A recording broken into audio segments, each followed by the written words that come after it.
The Honourable David Cunliffe. Mr Speaker, this is one of many times during my time in Parliament that this Parliament has called on members to exercise their conscience around Easter Sunday trading. And each and every time, and it must be more than half a dozen in the years I've been here, Parliament and its members exercising that conscience has decided that the right of families to spend time together, the right of workers to be free of subtle or not so subtle pressure from their bosses to work, and the right of New Zealanders to have just some small vestige of religious celebration protected in the law. Each time, Parliament's members have exercised their conscience to throw this out. And the government, the National Party, confronted by the reality that if it put a bill to this Parliament trying once again to take away the rights of workers and families and religious observance, it would get the same result again. No. And so what did they do? Rather than have an honest debate about choice, they've come up with this cock and bull story about regional variation in some bizarre logic that it's somehow going to iron out the kinks in the admittedly imperfect schedule to the current law, where there are one or two towns that can and one or two towns that can't, that perhaps for tourism reasons should. It is an underhand solution to a matter of conscience that has been repeatedly and strongly issued by members of this House through successive parliaments. It is wrong in principle. It is tricky in principle. It is dishonest with the will of this House. It is also, sir, unconstitutional. That, sir, was pointed out repeatedly to the Commerce Committee by the Regulations Review Committee, which, wearing a different hat, I have the privilege to chair. And the Regulations Review Committee wrote to the Commerce Committee not once, not twice, but 3 times to address the constitutional outrage which this bill seeks to pass. And let me very quickly summarise it in really plain language. When this bill was introduced, it contained, arguably, because there was some difference between advisers' views on this, a thing called a Henry VIII clause. A Henry VIII clause is when a regulation or a delegated instrument seeks to override the primary purpose of the bill. In this case, the primary purpose is to protect some holidays, but a delegated instrument gives, or purported to give, local authorities an override. Now, the rules of Parliament have always said that Henry VIII clauses are a bad thing. It's like retrospective punishment of taxpayers is a bad thing. It's on our no-no list. And on the rare occasions where it's deemed acceptable, only under very narrow circumstances and only with the strongest protections. So here's the next part of the sorry saga. The submissions start rolling in from local government around the country, who I'm sure National expected to grab this with open arms. But one after the other, Auckland, Christchurch, most of the major centres around the country came in and said, we don't want this bill. We don't want the supposed right to create a tangled mess of red tape and bureaucracy, because every community is going to be forced to go through all sorts of processes and procedures and ended up with a whole different mass of rules. We don't want it. It's nonsense. If you want to change the law, change it yourself. And in its wisdom, what did National then decide to impart upon the country?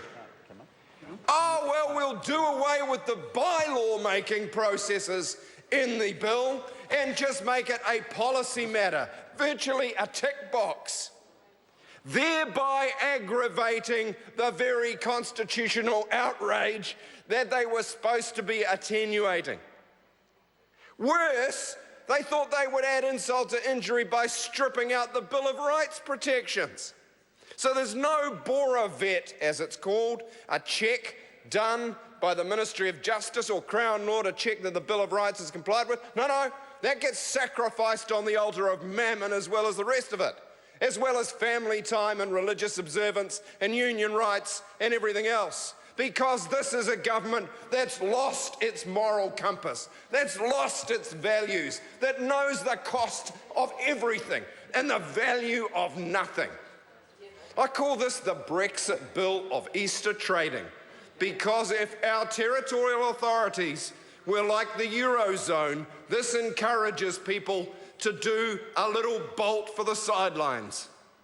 And you know what? The same kind of dissatisfaction and alienation that's amongst voters in UK who have voted to leave, in my view wrongly, will be encouraged by this bill. Because people in their heart of hearts know that life is about more than money. It's not just about trading every day of the year. And make no mistake, ladies and gentlemen, if we pass this bill this year, then next year there'll be another bill to get rid of what will be the last 2.5, not 3.5 days. It'll be Good Friday, it'll be Anzac Day, and then they will be the Nats who stole Christmas, because that'll be the last bastion of families. Imagine going to little Johnny or Jane and saying, hey, or Rangi, Dad would have come here to open your presents, but John Key's government forced him to go to work instead, because these folks seem to know nothing more than the elevation of commerce to their only God. And whatever people's religion, well, Mr. Bishop groans, is any member of the National Party going to stand up for religious observance and vote against this bill? Just one, raise your hand. Or are you under a whip? Are you under the whip? Are those members under the whip?